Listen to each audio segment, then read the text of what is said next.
어서오세요. 은쌤 책방입니다. 방문해주셔서 감사합니다. 21세기 뇌과학의 정수가 이 책 안에 고스란히 담겨있다. 오늘 함께할 책은 이토록 뜻밖의 뇌과학입니다. 뇌에 관해 단 한 권을 읽는다면 이 책을 읽어라. 여러 권을 읽겠다면 이 책으로 시작하라.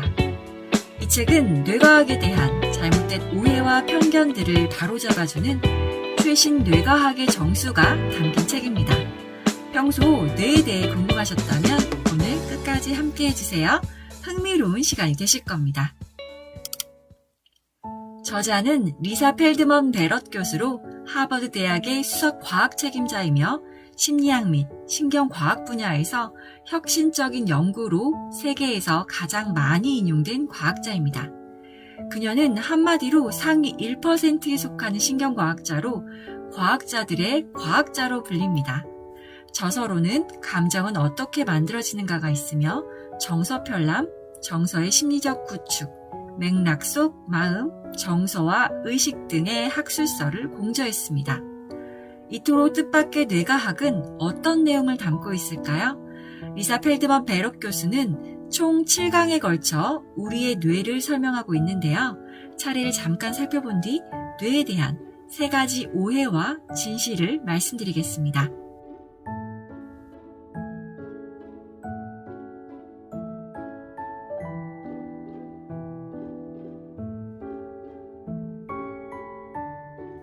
우리의 뇌는 왜 존재하는 걸까요? 2분의 1강의 요점은 뇌의 핵심 임무에 대해서 얘기하고 있습니다. 뇌의 핵심 임무는 알로스타시스를 해내는 것입니다. 알로스타시스란 무엇일까요? 사실 우리 뇌가 생각하기 위해 진화했다는 발상은 인간 본성에 대한 엄청난 오해들의 근원이 되어 왔습니다. 5억 년 전 지구는 캄브리아기 시기로 접어들면서 진화적으로 새롭고 중요한 것 하나가 등장했는데요. 바로 사냥입니다. 곧 잡아먹는 포식 행위인데요. 이때부터는 목적의식을 가지고 먹게 된 것입니다. 이런 고의적 섭식은 뇌가 발달하는 데 크게 기여를 합니다. 포식자와 피식자는 사냥이라는 새로운 세계에 더 빠르게 더 잘 대처할 수 있도록 운동체계를 발달시키기 시작합니다. 생존하려면 에너지 효율이 필수 조건입니다. 에너지 효율은 일종의 예산이라고 생각하면 이해하기 쉬운데요. 당신이 취하는 모든 행위는 경제적 선택입니다. 그리고 당신의 뇌는 생물학적 자원들을 언제 써야 하고 언제 저축해야 하는지 늘 헤아리고 있는 것입니다. 여기서 신체 예산에 관한 한 예측은 늘 반응을 앞지릅니다. 이러한 신체 예산을 과학에서는 알로스타시스라고 합니다. 즉, 알로스타시스란 몸에서 뭔가 필요할 때 충족시킬 수 있도록 자동으로 예측하고 대비하는 것을 뜻합니다. 인간을 포함해 모든 종류의 동물은 자기 몸을 어떤 행위에 대비시킬 때 어떤 식으로든 과거 경험을 떠올립니다. 이처럼 예측은 유용한 역량이어서 단세포 생물조차도 자신의 행위를 예측하여 계획한다고 합니다. 이렇듯 동물은 몸이 점차 크게 진화하면서 이를 유지하기 위해 점점 더 많은 체계를 갖추게 되었고요. 신체 예산을 담당하던 몇 개의 세포도 점점 더 복잡성을 띠는 뇌로 진화했던 것입니다. 그래서 뇌의 핵심 임무는 알로스타시스를 해내는 것입니다. 뇌 가설 중 가장 성공적이었으며 가장 널리 퍼진 오류 중 하나는 바로 삼위일체의 뇌입니다. 심지어 천문학자 칼 세이건은 1977년에 출간한 저서 에덴의 용을 통해 삼위일체의 뇌라는 개념을 일반 대중에게 널리 알렸고요. 그는 이 책을 통해서 퓰리처상을 받기도 했습니다. 하지만 삼위일체의 뇌는 오류일 뿐입니다. 여기서 삼위일체의 뇌에 대해서 잠깐 설명을 드리자면 진화 이야기에 따르면 인간의 뇌는 삼위일체의 뇌로 3층으로 이루어져 있으며 하나는 생존을, 하나는 느낌을, 하나는 생각을 담당합니다. 뇌의 가장 안쪽에 있는 층은 다른 말로는 도마뱀의 뇌라고 하고요. 이곳은 이른바 고대의 파충류로부터 물려받은 것으로 우리의 생존 본능이 들어있는 곳입니다. 그리고 변연계라고 불리는 가운데 층은 선사시대의 포유류로부터 물려받은 것으로 감정을 담당하는 오래된 부분을 담고 있다고 추정됩니다. 마지막으로 대뇌 피질의 일부인 가장 바깥층은 유일하게 인간에게만 있으며 이성적 사고의 근원이라고 합니다.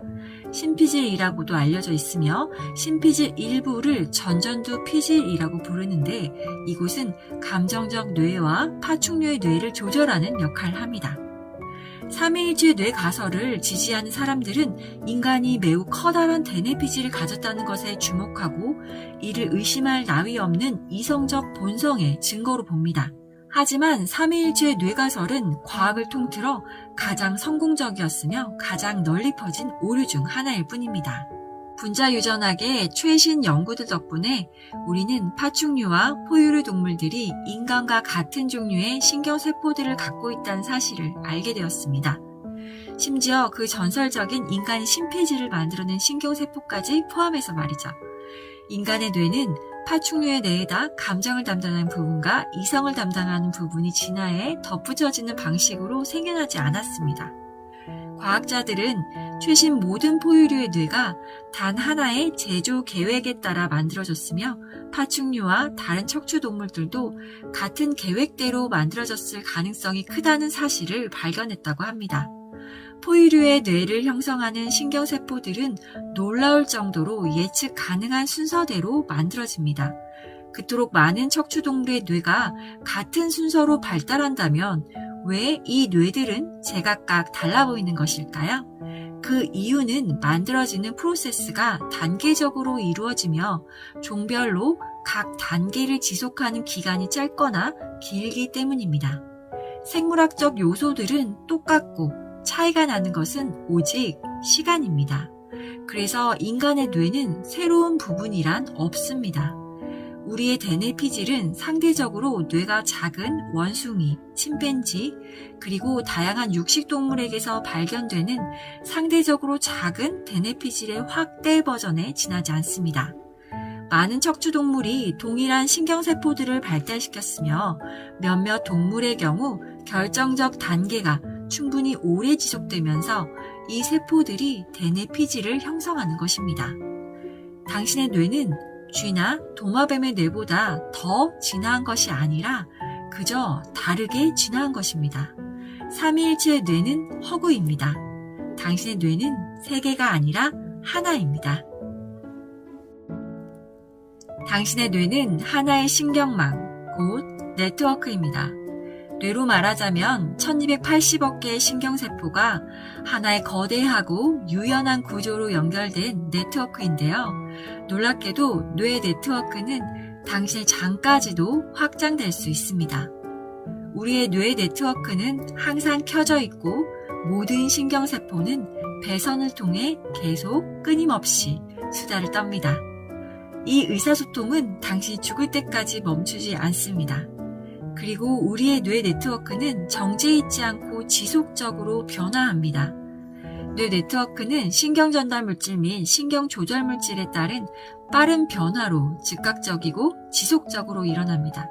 그리고 상대적으로 느린 네트워크도 있는데요. 한 예로 가소성은 우리가 살아있는 한평생에 걸쳐 일어납니다. 그리고 신경세포들은 매우 유연하게 연결되어 있어서 여러 업무를 관장하는 경우도 있습니다.